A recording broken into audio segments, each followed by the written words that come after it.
Well, hello. My name is Brian Jones, and it's my privilege to have with me Dr. Mark Harris, medical doctor. And today we're going to be talking a little bit about preparing yourself to go on a mission trip related to your health in general. Mark, you wrote a fantastic article entitled Medical Preparation for Humanitarian Missions, and you can get and read that entire article at mdharrismd.com. Mark, it's great to have you. You and I have been on multiple mission trips together, and I need to tell you that by having a medical doctor on the trip, it provides a certain sense of comfort and security in case something does go wrong. But for most people and most groups, they're not going to have that privilege of having a medical doctor. And so you have outlined some important things we need to know, we need to do to be ready, healthy, and safe. I want to start with first just our overall health. We think many times about praying before the trip, learning about the culture, reading our Bible, doing all of those things, which are very important. And sometimes we might neglect just how healthy we are. So will you speak to that for a moment? Brian, absolutely. And all the things that you mentioned are very, very important. Having said that, being physically fit is also very important. So we often neglect our physical fitness and the helter-skelter way of life. But physical fitness includes several things. It includes, first of all, adequate sleep. People really need to get between 7 and 9 hours of sleep, and that's for adults. Children need to actually have more. It includes the right diet, and that means a lot of vegetables, a lot of fruits, a lot of whole grain breads. Go easy on the fried stuff, easy on the sweet stuff and whatnot. And also making sure that you don't eat too much. One of the most important things that we can do to be healthy is push away from the table. And the other component of physical health is good exercise. Now, what we need to do is figure about 150 minutes a week of good solid exercise, okay? And that's typically going to be 3 to 4 days a week, 30 minutes of good hard aerobic exercise. Maybe it's running, maybe it's walking, maybe it's cycling or Stairmaster or whatever else. And that's 3 to 4 days a week. And then 2 to 3 days a week, resistance exercise. And that's push-ups, lifting weights, doing the things to improve your muscle strength. The other thing that needs to be done every day is flexibility. Because I take care of a lot of patients with chronic back pain, chronic knee pain, whatever. And one of the main problems is lack of flexibility. If you do these things on a regular basis, just make it part of life. Just make it part of day-to-day living. And also other things like not fighting for the closest parking place at Walmart. Okay. And there's a mantra. It says, 2 flights down and 1 flight up. So if you're going up a flight, take the stairs. Don't take the elevator. And if you're going 2 flights, down, take the stairs. Little things like that make a big difference here, and also make a big difference when you go on humanitarian, when you go on mission trips. Okay.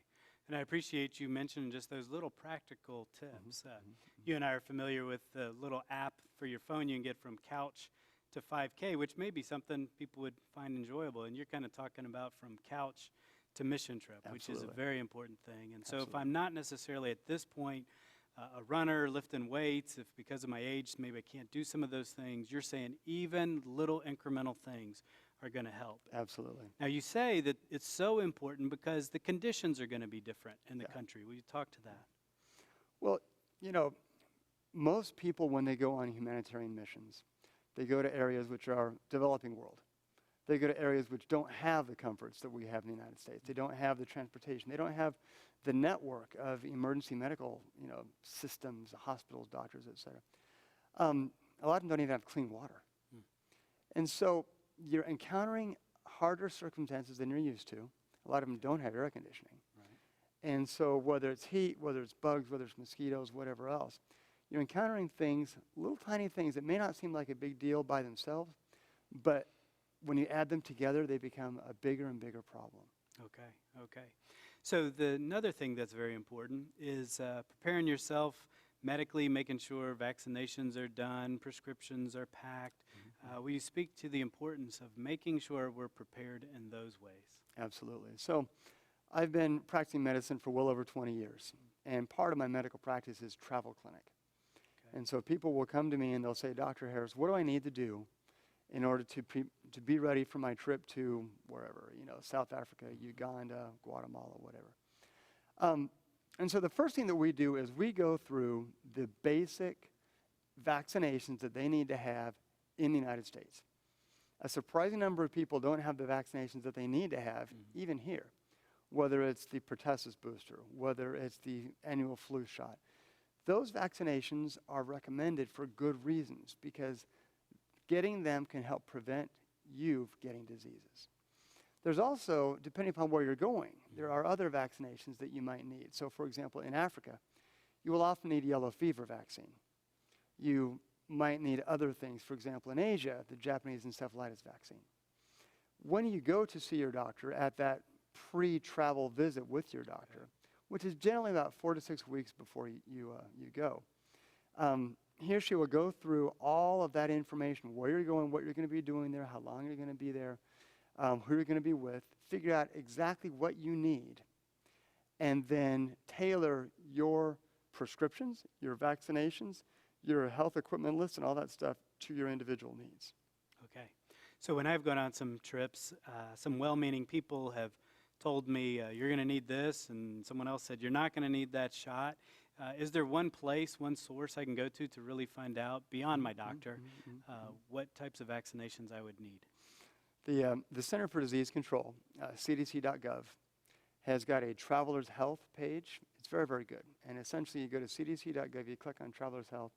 It opens up and it asks, where are you going to go? What are you going to be doing there? And what are some specifics about you? Are you diabetic? Are you hypertensive? Are you pregnant? Things like that.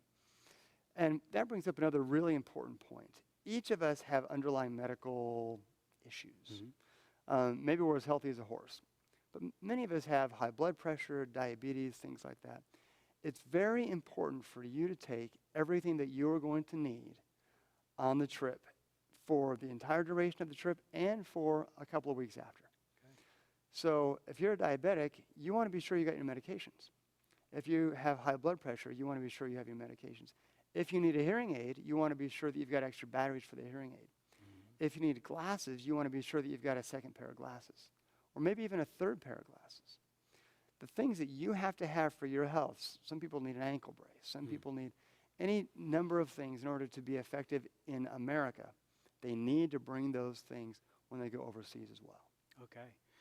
That's very important, and I especially liked you mentioning the importance of bringing a little bit more medication than what you just need, because I've been to some places and we got delayed a day or two, and I was glad that the people brought what they needed. And secondly, the importance of bringing that extra pair of eyeglasses, because the last thing you would want to do is be ineffective on your trip because you lost your eyeglasses, and now you can't read or do some of the things that you were called to do on that trip. So as we're beginning to pack our items, our personal medications, we've done our vaccinations, what else should we pack to have kind of a healthy medical bag, if you will? Well, several things. Everybody gets some pain during the trips. So some basic pain medication, Tylenol, ibuprofen, aspirin, things like that, very important. Earplugs. I've been Now, is that because we roomed together and I'm a snorer? Is that why? Yes, exactly. Well, and the fact that, I've been in over 60 countries. Wow. And when you go to developing countries, what you'll find yourself is on a bus that has 30 seats with 50 passengers on it, and it gets noisy. The talk is noisy, the engines are noisy, the street is noisy, and you need to have some way to protect your hearing, and if nothing else, to make your ears not ring. Other things that you need to have, in addition to pain medications, earplugs, take some Band-Aids. I like to encourage people to take a couple of elastic wraps, ACE wraps, wrap up a knee, wrap up an elbow, things like that. The team leader can do that as well. Okay. Sunscreen. A lot of places where we go, sunburn is a real issue. Right. So when I go, I take sunscreen, I take hats, I take sun shirts, things like that, because you don't want anything to make you ineffective in what you're trying to do. Insect repellent is the same thing. DEET for your skin and permethrin for your clothes. Those things also are vital. Bed nets. Malaria, if you go to Africa, for example, is one of the biggest causes of death in the world, even more than the current Ebola epidemic. And bed nets can help protect you against the bite from the mosquito that causes malaria. All of these things are things that you want to do to make yourself effective in the mission and the humanitarian work that you're going to be doing. Okay, and I would imagine if I'm going as a group, this would be a great pre-trip discussion so that not everybody is bringing huge bottles of Tylenol and forgetting the permethrin or something such as that. Exactly. And your team leader is going to coordinate that. Okay. The team leader really is responsible to make sure that the team is effective. And he or she is going to be looking at all these things, making sure the people have what they need and the team is able to get the mission done. Okay. Now the end of the trip comes, and we're getting on the plane. We're getting ready to go back. We've got a lot of leftover medications that thankfully we didn't use. Would you suggest leaving those with the field worker or the people that we were with? You know, definitely. The way that humanitarian missions or Christian missions are done appropriately is in conjunction with somebody on the ground. Okay. The people who are on the ground, maybe in Africa, maybe in South America, maybe in Asia, they know what the needs are. They take a team coming from the States and they target that team to a specific mission that they have that the Lord has showed them to advance His work in that area. Or in the humanitarian context, that their strategic planners have looked at and said, yes, we need to send a team here to do this. And so what you want to do as a team is support the people who are there in every possible way. Mm-hmm. If they need medical equipment, medical supplies, medications, whatever they need, if you can leave it there, you leave it there. It'll help make your trip a lasting benefit to the people who remain behind. Sure, that's a great point. And so now we've begun to get healthy ourselves. We're walking, we're exercising, we've seen our doctor, we've gotten our prescriptions, our personal ones, our vaccinations, we've packed kind of our health bag, and now we're getting ready to get on the plane. And we want to talk about how do we ensure we stay healthy the duration of the trip. And that doesn't really start when we put our feet on the ground in the country we're going to, but it even starts on the airplane, because some of these are some long plane rides, right? Absolutely. So you want to be sure that you get plenty of sleep before you go. Don't go on a mission trip sleep deprived. You want to get as much sleep as you can on the plane, because being well rested will help jet lag to be less of a factor. You want to be sure that when you're there, that you eat right, that you eat healthy food, that you're very, very careful about, if you can boil it, if you can peel it, if it's cooked, that generally is safer than eating things that are raw. For example, raw lettuce, drinking water out of the tap in most developing countries can be a problem. All of these things you want to do to try to minimize your chance of getting sick and becoming a burden on the people that you are trying to help. Okay. You mentioned water, and water is always one of the forefront issues. It's discussed. Do we do bottled water? Do we do something different? But sometimes we don't think about ways we may be drinking water and not realizing it, brushing our teeth, in the shower, opening our mouth, other ways. We speak to the importance of being careful with the water. Absolutely. So I was in a third world country several years ago, and I was with a team, great group of people.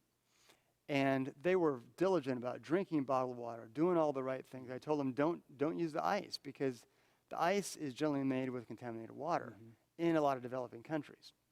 So they said, right, Doc, not a problem. We're going to do all that stuff. It's great. And one day, it was a hot day, and they went out, and one guy went out and he got a Coke. And the Coke was ice cold. It had been in a bath of ice and whatnot. And popped the top, drank it. Well, there had been a little rim of melted ice on top of the can of Coke. He drank it, and he got diarrheal disease just from that little tiny bit of water on top of the rim of the can of Coke. As a result, we told the team, dry it off completely. It's fine to get an ice cold Coke, but dry it completely off, get all the water out of it, and then drink it. Okay. Even small amounts, like when you brush your teeth or when from melted ice, can cause disease.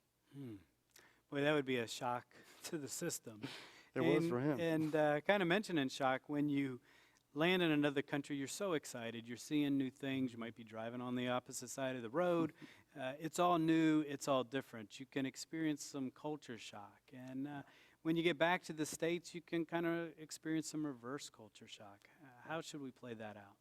Well, So it's just about inevitable. You're excited, you're going on a humanitarian trip, you've got images of the great things you're going to do, as it should be, because you are going to do great things. You're being sent there to be a blessing to the people who are there. And you get there, and the people are friendly, and the culture is quaint, and the food is delicious, and you enjoy all those things. So that lasts for 10 days, 2 weeks, 3 weeks, etc. Eventually, the things that you really liked, that you found appealing before, can become old, and they can even become irritating. And if you add all the irritations up, eventually what they can result in is friction between team members, friction between your team and the local nationals, friction between you and the people you're trying to help. That's culture shock. And so you're feeling good, and then you go down and you're feeling like not so good. If you stay longer, 3 weeks, 4 weeks, 5 weeks, 6 weeks, the way it actually works in some missions context, field workers context, and also humanitarian context, what you'll find is that your effectiveness begins to go back up again. Okay. So that's very good. Culture shock really is a temporary thing. Okay. When you're going back, you'll find the same thing going home. You'll find that you're home and you're excited and it's great, and you'll say, hey, I just got back from my trip, and somebody will say, how was it? And you'll say, it was wonderful, and you'll launch into this big discussion about the great things you did, and they'll say, yeah, that's great, sorry, got to go. Yeah. Okay? And we've both experienced that before. You'll find that things that you didn't know annoyed you in America annoy you. Right. But the same thing happens. Eventually, what happens is you will begin to realize the good parts about all the cultures, and you'll be able to grasp onto those good parts, and you'll be able to overlook the things which are more irritating. Okay. Well, that's a great note, a great kind of mental health reminder as we go through that. I remember from the first mission trip I got back on, it was weird to use air conditioning because I was so used to not having it in the country I was. We've been focusing pretty much on some of the medical things related to health, but also health involves our safety. Yeah. And so as we go into a foreign country, different than ours, safety standards may be a little bit different. Can you give us some tips on how we can physically stay safe in another country? Absolutely. So the number one cause of death among travelers in foreign countries, especially in the developing world, is motor vehicle accidents. And if you've spent much time overseas, you know that a lot of the vehicles don't meet U.S. safety standards. They don't have airbags. They may not even have seatbelts. And traffic laws are, shall we say, liberally enforced, if they're enforced at all. Right. And so those can be real problems. I mean, people really do run into serious injury and or death because of the inability to tell their driver, hey, wait, stop, slow down, please, this is not safe. Or some people may not want to wear seatbelts. Or some people may, you're riding in rough conditions. The roads often are not as good as they are here. And the vehicles, the tires aren't as good as they are here. You put those two things together with some aggressive driving, and you get blowouts and you get serious troubles. Motor vehicles are a major problem, and it's important to stand up and say, hey, let's be safe about driving. Another issue is going off. When you're going someplace where you're not familiar, whether you speak the language or not, you need to go with a friend. It needs to be 2 by 2. Just like when Jesus sent the disciples out on their mission in Israel, he sent them out 2 by 2. Similarly, you don't go out by yourself. You go out with somebody else. Very, very important. Somebody that you can hold each other accountable. Okay. I've been on a lot of trips. I've done a lot of construction trips, humanitarian trips. Lots of times as I'm packing, I'm just throwing T-shirts, into the suitcase, not maybe necessarily thinking about what's written on the T-shirt. But in your article, you say that that's even important. Why is that? Well, it's important because how you look matters to other people. Now, if you wear a T-shirt of a college football team, pro football team, whatever else, that's generally okay, and people enjoy it. Maybe entertainer or something. I generally try to wear clothes that don't have any writing on them, if possible. You don't want to mark yourself as an American, It's not bad to be an American. It's very good. But being an American can make you a target.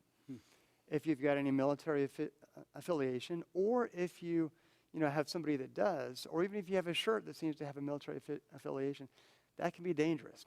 That can make you a target as well. Clothes need to be modest.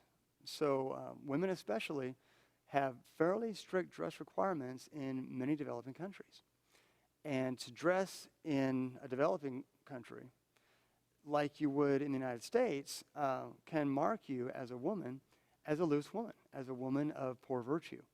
And even if it doesn't, it can still put the attention on you, the attention on how you look, on the attention on what you're doing, rather than the attention on the mission that you're trying to accomplish, which is healing the sick, or building, digging a well, or building a school, or whatever worthy work you're trying to do. Anything, and this goes for men and women, anything that you do that puts the attention on you instead of the attention on the work can potentially make you a target, can potentially get people against you, make it harder to get the work done, and can make it very, very difficult for you to even be effective as an individual. Okay. I know in the article you even mentioned not to wear shirts with political slogans. Is that correct? Yeah, absolutely. Yeah. So I guess I just won't wear my Mark Harris for President T-shirt. No, that one's when okay. I go overseas. I kid about that, Mark, because I do see you as a leader. I know you've been a leader on these trips, as have I. And you mentioned in the article the importance of that team leadership. And I know some people watching, maybe praying, maybe contemplating, because they've been asked to be a leader of a trip. Will you speak to the leaders for a moment? What is some things that are important for them to know and for the group to know? One of my favorite stories about this is there was a British general in World War II. His name was General Slim. And the requirement was to give his troops malaria medication to prevent malaria. He was fighting in Burma. And he told his subordinate commanders, you will do this. Some of them did, some of them didn't. He fired the 3 that didn't, and everybody else got the message, and they got the work done. And his rates of malaria and his soldiers went way, way down. Wow. His troops were combat effective because of the work of the leader. Mm-hmm. Similarly, the leader in a mission team, on a humanitarian team, I would submit to you that what we are doing, whether we are healing the sick, feeding the hungry, any of these things, is every bit as important as what was going on in the trenches in World War I and the jungles in World War II. And our leaders are responsible ultimately for that team's and for their accomplishing their mission or not. So Eisenhower said the buck stops here, and that's simply true. So that leader needs to make sure that every single person on that team is ready to go, as ready as they can be, as ready for health, as ready for skills, that the team is properly formulated to accomplish the mission, and that the people have what they need. You don't want one of your key team players to forget to get that next set of glasses, to break his glasses on the trip over, or lose the glasses on the way over, and to be ineffective, and you spend 4 out of your 14 days trying to find glasses. Or any of the other 100 things that might happen. Being a leader is hard. It always has been hard. But even as Jesus is a shepherd over his people, the pastor is a shepherd over the church, a military leader or a business leader you can see as being a shepherd over the people under their jurisdiction, under their authority. So the team leader takes care of the people under his or her authority for the purpose of accomplishing the mission, and also for the benefit of the team itself. Great, great. Well, Mark, you've done a great job in this article, and I've seen it firsthand as we've gone out and experienced mission together. And for those of you who are watching and you're contemplating going on a trip, I want to encourage you to go to mdharrismd.com and read this article and pick up some of those tips that are there so that you can have a healthy, safe, and very effective mission trip. Of course, it kind of goes without saying that all of this is undergirded in prayer. But definitely we need to use common sense when we're out there. So with Brian Jones, it's my privilege, Mark, to have had you here. Thanks so much for what you do. Thank you, Brian. God bless you. And we look forward to seeing you on the mission field.